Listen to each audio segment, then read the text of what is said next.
why would someone want to bring improv when in a sales call, in a presentation to the board, any of these professional situations, their goal is to come across as polished as possible? So what do they gain by bringing play and improv into that experience? It's a great question. Improv does not indicate a lack of preparation. So I want to be real clear there.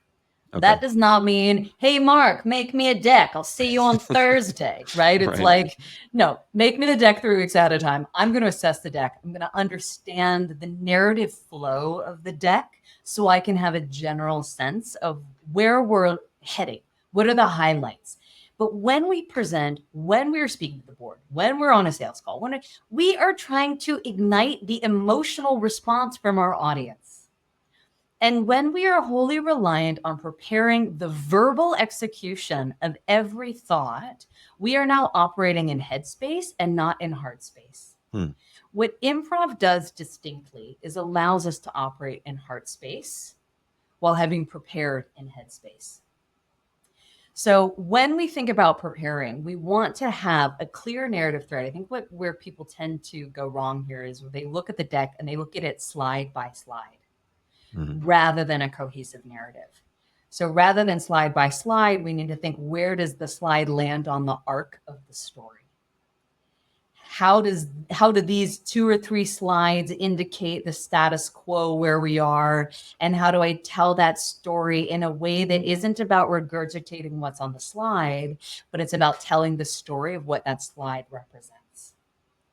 And in so doing, not only will you capture all the relevant data, but you will be more influential because of the way in which you presented that data feels grounded in something that's distinctly human. And people are really committed to the fact that everybody wants hard facts, hard data. Of course, people are numbers people. It's fine. Like, what's the bottom line? I got you. But if I just give you the bottom line, you will feel like there's something missing. You will feel short-shrifted. So improv allows you to have a point of view. It allows you to, in the moment, be responsive to the audience. So if you planned it so close ahead of time and then you show up into that space and someone is more laid back than you anticipate, or more rigid than you anticipate, or maybe distracted, maybe late to the game, maybe they send a replacement, you need to be able to adapt. And if you have not prepared with an improviser mindset, then you have set yourself up for failure. And although I do feel like failure is a valuable tool, if that is sort of the predominant experience throughout a presentation, then you will left feeling incomplete. And everyone will be feeling incomplete. And frankly, it'll be a waste of time. It really gives you permission to be strategic and truthful. Again, going back to acting, that's what it is. We just don't have a script. Yeah, and you mentioned before the notion of acting being response and not memorize lines that you're just going to say at the right time, but actually responding to other people.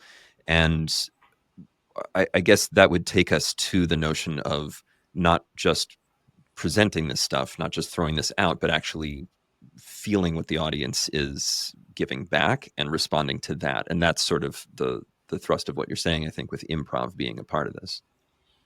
It is arguably one of the more essential components. Yeah. Absolutely. And I think you expressed it really well there, Sean. You have to receive in order to know what to give.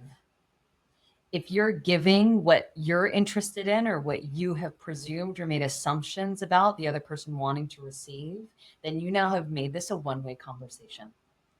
And when we think about conversation, we're not, again, only looking at verbal, we're looking at energetic dialogue. So then in the receiving, you now know what to offer in order to move the conversation forward and to continue to command their attention.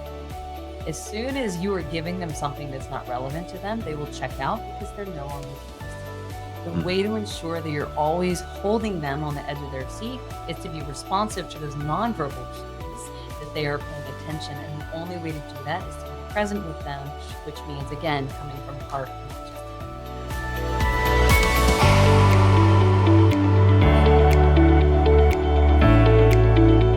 Did you learn something just now? Get the full episode of Ways We Learn wherever you get your podcasts. And while you're there, we'd love to get your rating or review.